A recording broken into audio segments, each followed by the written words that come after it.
Welcome to Quarantine Kids Storytime. This is the tale of Peter Pan by JM Barrie. Enjoy! Chapter 10. The Happy Home. One important result of the brush on the lagoon was that it made the Redskins their friends. Peter had saved Tiger Lily from a dreadful fate, and now there was nothing she and her braves would not do for him. All night they sat above, keeping watch over the home under the ground and awaiting the big attack by the pirates, which obviously could not be much longer delayed. Even by day they hung about, smoking the pipe of peace, and looking almost as if they wanted titbits to eat. They called Peter the Great White Father, prostrating themselves before him, and he liked this tremendously, so that it was not really good for him. "The Great White Father!" he would say to them in a very lordly manner, as they grovelled at his feet.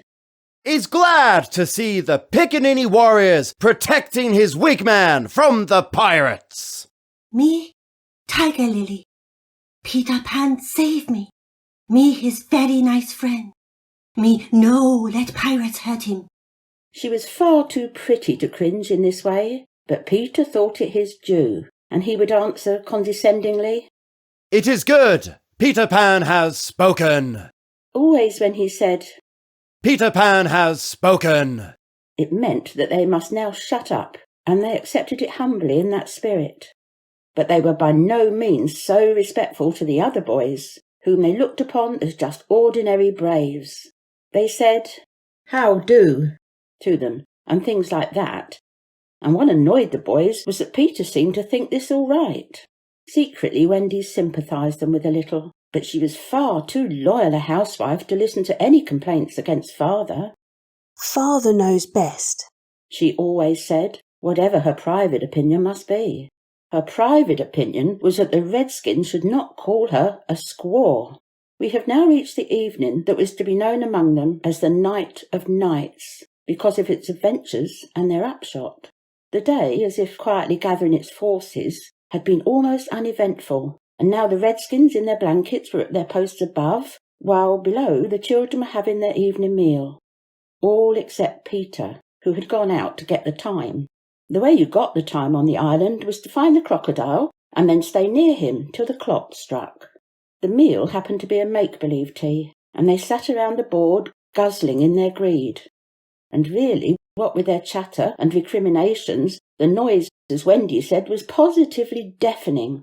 To be sure, she did not mind noise, but she simply would not have them grabbing things and then excusing themselves by saying that Tootles had pushed their elbow.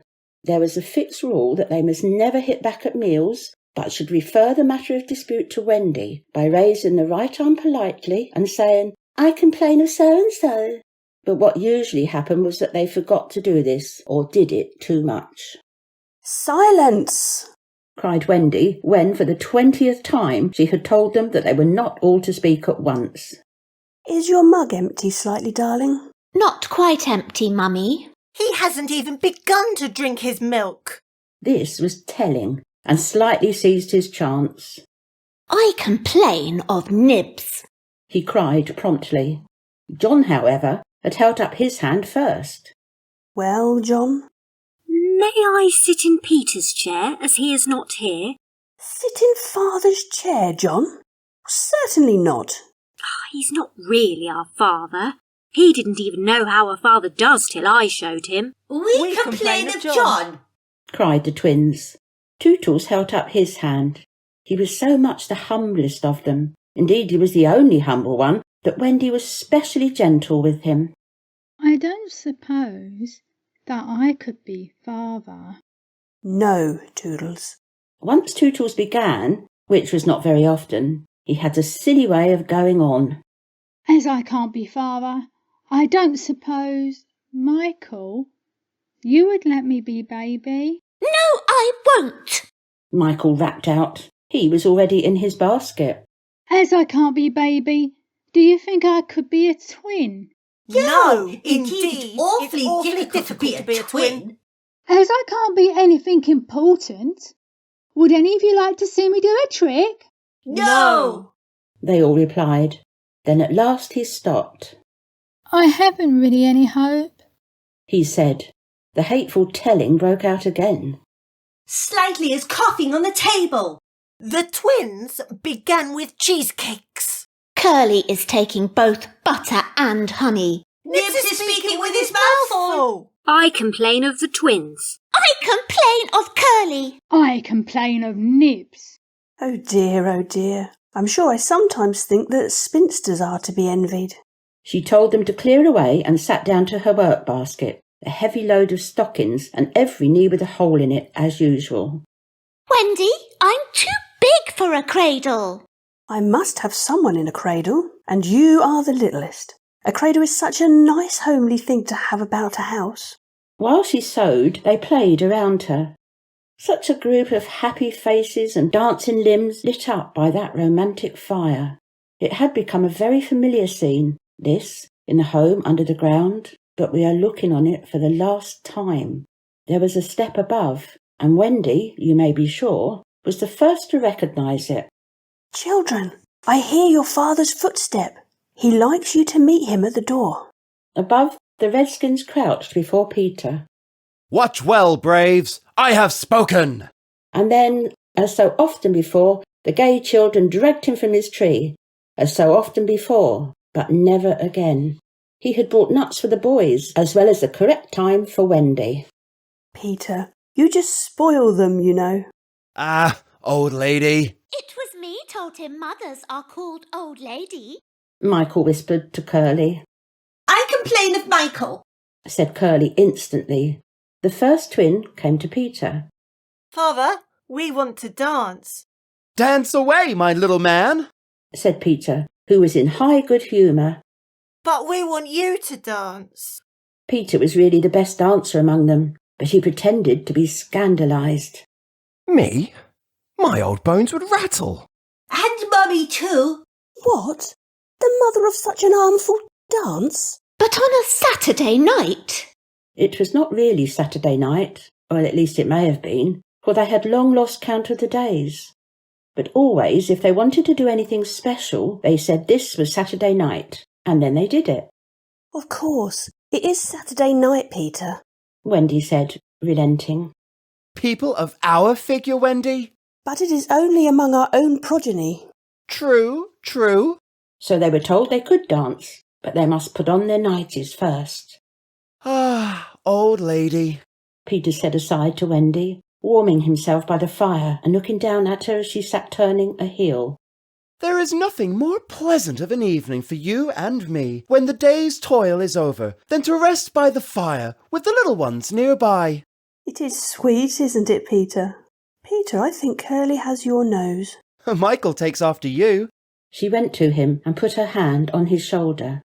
Dear Peter, with such a large family, of course, I have now passed my best. But you don't want to exchange me, do you? No, Wendy. Certainly he did not want to change, but he looked at her uncomfortably, blinking, you know, like one not sure whether he was awake or asleep. Peter, what is it? I was just thinking, it is only make-believe, isn't it, that I'm their real father? Oh, yes. You see, it would make me seem so old to be their real father. But they are yours, Peter, yours and mine. But not really, Wendy. Not if you don't wish it, she replied, and she distinctly heard his sigh of relief. Peter, what are your exact feelings about me? Those of a devoted son, Wendy. I thought so, she said, and went and sat by herself at the extreme end of the room. You are so queer, and Tiger Lily is just the same.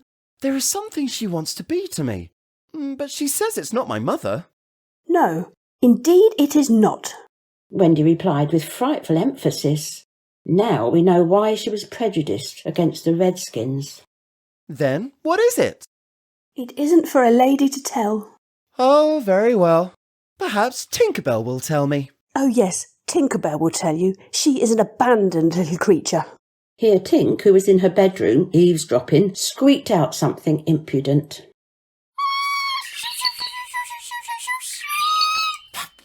She says she glories in being abandoned. He had a sudden idea. Perhaps Tink wants to be my mother. You silly ass! She had said it so often that Wendy needed no translation. I almost agree with her. Wendy snapped. Fancy Wendy snapping! But she had been much tried, and she little knew what was to happen before the night was out. If she had known, she would not have snapped. None of them knew. Perhaps it was best not to know. Their ignorance gave them one more glad hour. And as it was to be their last hour on the island, let us rejoice that there were 60 glad minutes in it. They sang and danced in their nightgowns. Such a deliciously creepy song it was, in which they pretended to be frightened at their own shadows, little witting that so soon shadows would close in upon them, from whom they would shrink in real fear. So uproariously gay was the dance, and how they buffeted each other on the bed and out of it. It was a pillow fight rather than a dance, and when it was finished, the pillows insisted on one bout more, like partners who know that they may never meet again. The stories they told before it was time for Wendy's good night story. Even Slightly tried to tell a story that night, but the beginning was so fearfully dull that it appalled not only the others but himself, and he said gloomily, Yes, it is a dull beginning. I say, let us pretend that it is the end.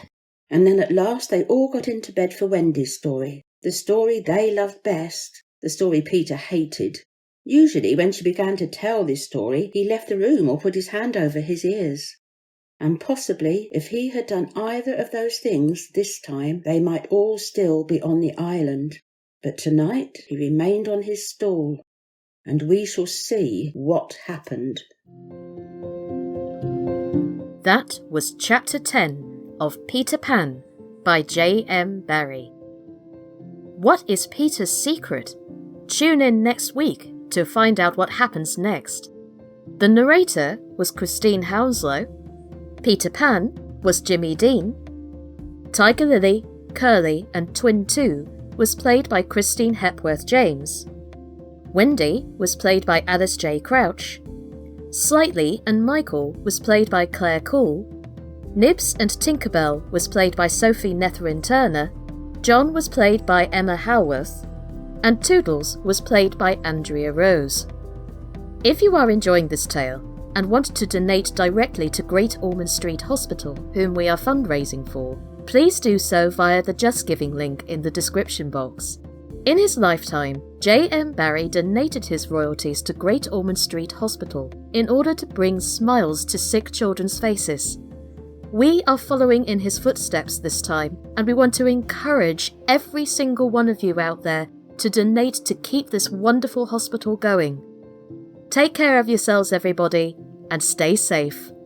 Bye-bye!